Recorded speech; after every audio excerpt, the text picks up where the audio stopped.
అధ్యక్ష 9 నెలలు అయింది అధ్యక్ష. ఒక్క టీచర్ పోస్ట్ కూడా భర్తీ చేయలేదు అధ్యక్ష.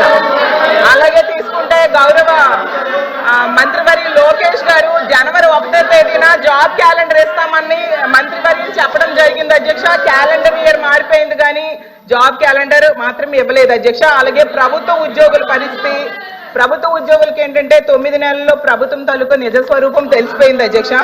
ఎందుకంటే ఒక్క డిఏ కూడా 9 నెలల్లో ఇవ్వలేదు అధ్యక్ష. అసలు ఒక్క డిఏ కూడా ఇవ్వని ఏడాది ఏదైనా ఉందంటే అది ఈ కూటమి ప్రభుత్వంలో ఉన్న ఈ పరిపాలనలోనే అధ్యక్ష. అలాగే అధికారంలోకి రాగానే ఐఆర్ ఇస్తామన్నారు అధ్యక్ష. 9 నెలలు అయింది, 9 పైసలు కూడా ఇవ్వలేదు అధ్యక్ష. ఉద్యోగులకేమో పిఆర్సీ ఇస్తామన్నారు అధ్యక్ష. గతంలో జగన్మోహన్ రెడ్డి గారు వేసిన పిఆర్సీ కమిషన్ చైర్మన్ ఏమో బెదిరించి రాజీనామా చేయించారు అధ్యక్ష. ఇప్పుడు 9 నెలలు అయినా కూడా కొత్త చైర్మన్ ని అపాయింట్ చేయలేదు అధ్యక్ష. అధ్యక్ష చైర్మన్లు బెదిరిస్తాయంట అధ్యక్ష. ఎక్కడ బెదిరించారు మేడం గారు? వైకాపా ప్రభుత్వం అనుకుంటున్నారు. ఇది ఎన్డీఏ ప్రభుత్వం అధ్యక్ష. ఇక్కడ ఎవరిని బెదిరించట్లేదు.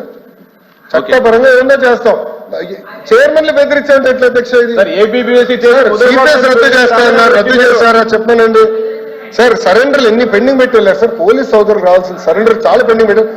మన ప్రభుత్వ అధికారులకు వచ్చిన సరెండర్ మనం 1 సరెండర్ క్లియర్ చేస్తాం సార్. బ్యాలెన్స్ కూడా క్లియర్ చేస్తాం సార్. జీతాలు సకాలంగా 1వ తారీఖు నాడు చెల్లిస్తున్నాము. ఎన్ని చేస్తున్నాం. సింపుల్ గా ఇట్లా చైర్మన్లు బెదిరించారంటే మీరు ఒప్పుకుంటే ఎట్లా అధ్యక్ష? ఇది దయచేసి అర్థం చేయండి అధ్యక్ష. ఎన్ని లెక్క నుంచి తొలగించాలి అధ్యక్ష. చైర్మన్లు బెదిరించాం, ఇది కరెక్ట్ కాదు అధ్యక్ష. దయచేసి అర్థం చేసి కోరుతున్నాం. రిప్లైలో 9 నెలల్లో కాంట్రాక్ట్ ఉద్యోగులు, అవుట్ సోర్సింగ్ ఉద్యోగులు రోడ్డెక్కే పరిస్థితి అయితే వచ్చింది అధ్యక్ష. వీటన్నిటి మీద కూడా గవర్నర్ గారు అయితే తన ప్రసంగంలో చెప్పలేదు అధ్యక్ష. అలాగే చంద్రబాబు నాయుడు గారు, పవన్ కళ్యాణ్ గారు వీళ్ళు లేకపోతే మోడీ గారు ప్రభుత్వమే ఉండదు అనేసి పెద్దలందరూ చెప్తూ ఉంటారు అధ్యక్ష. అంటే చాలా మంచి అవకాశం. నేను ఒప్పుకోవట్లేదు. ఐఎమ్ సారీ అధ్యక్ష. No no no no no. ఎవరు చెప్పారు అధ్యక్ష? అది ఎవరు చెప్పారు? ఎవరు చెప్పారమ్మా? ఎవరు చెప్పారు తల్లి? ఎవరు చెప్పారు సార్? అధ్యక్ష రాష్ట్ర ప్రయోజనాల కోసం అన్కండిషనల్ గా ఇటు చంద్రబాబు నాయుడు గారు కానీ అటు పవన్ కళ్యాణ్ గారు కానివ్వండి, ఇద్దరు నాయకులు కలిసికట్టుగా ఇండియాకి సపోర్ట్ చేశారు. ఎన్నికల ముందల, ఎన్నికలు అయిన తర్వాత రిజల్ట్స్ వస్తుంటే కరెక్ట్ గా 1 అవర్ తర్వాత గౌరవ ముఖ్యమంత్రి చంద్రబాబు నాయుడు గారు స్వయంగా హోంమంత్రి గారికి, ప్రధానమంత్రి గారు ఫోన్ చేసి కంగ్రాచులేషన్స్, కలిసికట్టుగా ఈరోజు ఎన్డీఏ ప్రభుత్వం 3వసారి ఏర్పడుతుంది అని అన్కండిషనల్ సపోర్ట్ ఇచ్చాం అధ్యక్ష. మేము పదవులు అడగలేదు అధ్యక్ష. రాష్ట్రానికి నిధులు ఇవ్వండి, రాష్ట్రాన్ని కాపాడండి.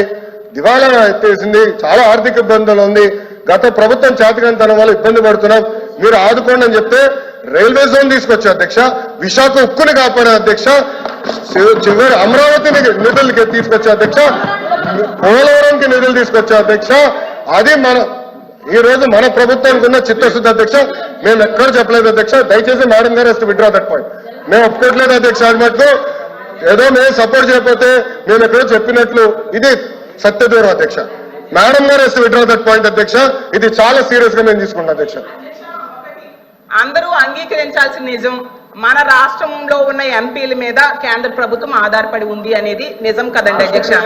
సో ఇది చాలా మంచి అవకాశం అని చెప్తున్నారు అధ్యక్ష. అధ్యక్ష చూడండి అధ్యక్ష, మాట మార్చుతారు. స్టేట్మెంట్ ఇవ్వండి. మనోడే రాస్తున్నారు, స్టెనో ఉన్నారు, స్టేట్మెంట్ ఇవ్వండి అధ్యక్ష. నేను అది రికార్డ్ నుంచి తొలగించాలి అధ్యక్ష. అది సీరియస్ అలిగేషన్. సీరియస్ అలిగేషన్ చేశారు మేడం గారు. మా పైన ఆరోపణలు చేస్తున్నారు. నేను ఎక్కడో స్టేట్మెంట్ ఇచ్చినట్టు మాట్లాడినట్టు ఉంది, లేదా తెలుగుదేశం పార్టీ సభ్యులు ఏదో స్టేట్మెంట్ ఇచ్చినట్టు మాట్లాడారు. కరెక్ట్ కాదు అధ్యక్ష. నో మేడం గారు వస్తే విత్డ్రా దట్ అధ్యక్ష. చాలా స్పష్టంగా అధ్యక్ష మేడం గారు ఏమన్నారంటే మేము ఎక్కడో స్టేట్మెంట్ ఇచ్చినట్టు, మా పైన కేంద్ర ప్రభుత్వం ఆధారపడి ఉంది అని వక్రీకరిస్తూ మేడం గారు స్టేట్మెంట్ ఇచ్చారు అధ్యక్ష. నేను మళ్ళీ చెప్తున్నా, అన్కండిషనల్ సపోర్ట్ చేశాం, రాష్ట్ర ప్రయోజనాల కోసం చేశాం. గత 9 నెలలు పూర్తి చేయలేదు సార్. మీరేమన్నారు అధ్యక్ష? ఒక్క నిమిషం. మీ నాయకులు ఏమన్నారు అధ్యక్ష? పులివెందుల ఎమ్మెల్యే ఏమన్నారు? గతంలో మెడలో ఉంచి ప్రత్యేక హోదా తెస్తాన్నారు. ఏమైంది? మెడలో ఉంచి ప్రత్యేక హోదా తెస్తానని ఆనాడు చెప్పారో చెప్పలేదా? అన్ని బిల్స్ మీరు 5 సంవత్సరాలు సపోర్ట్ చేశారు. ఏమైంది? ప్రత్యేక హోదా తీసుకురాలేదు. మేము మళ్ళీ చెప్తున్నాం, తెలుగుదేశం పార్టీ జనసేన సభ్యులు కూడా ఉన్నారు, తెలుగుదేశం పార్టీ జనసేన ఈ రెండు పార్టీలు కలిసి అన్కండిషనల్ గా ఇండియన్ మేము సపోర్ట్ చేశాం. ఎన్నికల ముందర కూడా చెప్పాం ప్రజలకి. నేను చెప్పాను అధ్యక్ష. ఒక్క నిమిషం సార్, మీరు ఒక్క నిమిషం 24 ఎన్నికల్లో ఏం చెప్పాం? డబుల్ ఇంజిన్ సర్కార్ అని చెప్పాం. డబుల్ ఇంజిన్ సర్కార్ ఇప్పుడు వచ్చింది. కేంద్రం రాష్ట్రం ఒకే ప్రభుత్వం ఉంది.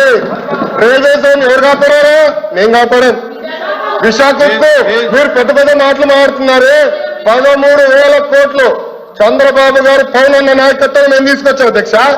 13,000 కోట్లు తీసుకొచ్చాం. మీ ఉత్తరాంధ్ర ఎమ్మెల్సీలు మాట్లాడండి.